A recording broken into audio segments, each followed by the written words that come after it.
Hello guys! And andito na naman po ako ngayong araw na to. Ang topic po natin ngayon ay tungkol sa pagpapaganda at pagpapabata. Paano magpaganda? Napakadaling tanong yan para sa aming mga dermatologists. Kaya yan ang trabaho talaga namin yung magpaganda ng mga tao.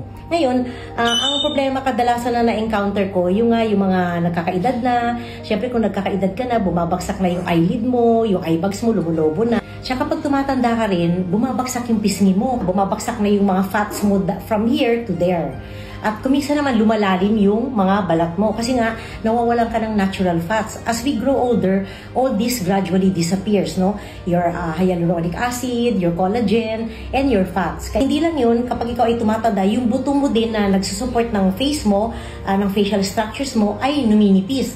Kaya pag namipis yun, siyempre luluwag yung balat, kaya babagsak siya. Yung ating liig din, no? Dahil sa bigat ng ating jaws, at saka pagbagsak due to gravity and aging, bumabagsak din yung ating leg. Kaya nagkakaroon tayo dito ng turtleneck deformity. Ano pa yung dapat natin gawin dito?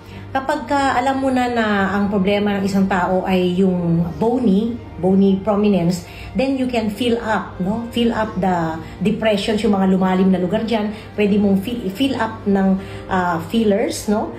You can use hyaluronic acid, you can use collagen, you can even use threads, no? At saka kumisa meron kaming ginagamit na ultracol na tinatawag namin, no? These are pulverized threads na pwede mong ilagay sa iyong ilalim ng balat to stimulate collagen formation. Well, in severe cases, kasi depende naman sa case nga. So, case to case yung pwede mo gamitin. Kapag nag-umpisa pa lang yung aging, yun yung minention ko kanina ang pwede natin gamitin. You can even use our fats from different parts of the body. Pwede mo rin ilagay doon. Meron din naman tayong implants kung sobrang lubog na lubog. Pwede rin tayo maglagay ng implants dito sa mga lugar na to. We have a lot of options na pwede natin gawin as an anti-aging treatment. Tapos kung gusto mo namang i-enhance yung mukha mo, like for example, kung pangu ka, wala kang ilong, pwede rin tayong gumamit ng mga threads, no?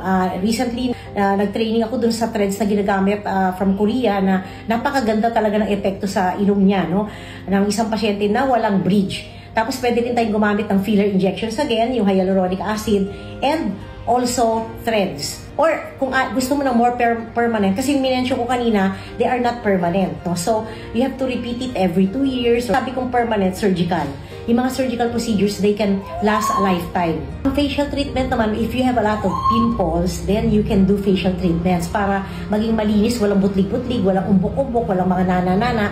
You can do facial procedures or ang tawag namin dyan, acne surgery. Problema mo, warts naman, sa lingoma. Nagawa natin, we use laser, we use cautery machines, we use cryotherapy. There are so many procedures that we can do for every problem. Kung pigmentation ang problema mo, we have a lot of new treatment ngayon. No? For example, under eye darkening. Meron na kaming cream na pinapapahid ngayon sa under eye para maalis yung darkening ng peri-orbital area natin. No? Kung wrinkle naman yung problema mo, you can also use Botox there. Or you could also use biostimulators. Okay, maybe next time I'll be showing you some procedures that I've been doing. Mag-video, I'll try to do that if the patient allows me. Tapos, kapag naman sa katawan ng problema mo, we can do liposuction, tummy tuck procedures, kung may mga scars ka na malalalim, pwede natin pababawin. So, anything is possible nowadays. Tutulungan natin na mapaganda uli at mapanumbalik yung dati nating ganda. Ako po ang inyong lingkod uli, Dr. Grace Carol Belchan. Sa gusto po magpaganda dyan, huwag na mag-iisip-isip ng mahaba pa. No? Gawin na po natin agad para ma-enjoy nyo pa yung lifetime na iginanda ninyo. You can get in touch with me through my numbers. Like, follow, and share my account.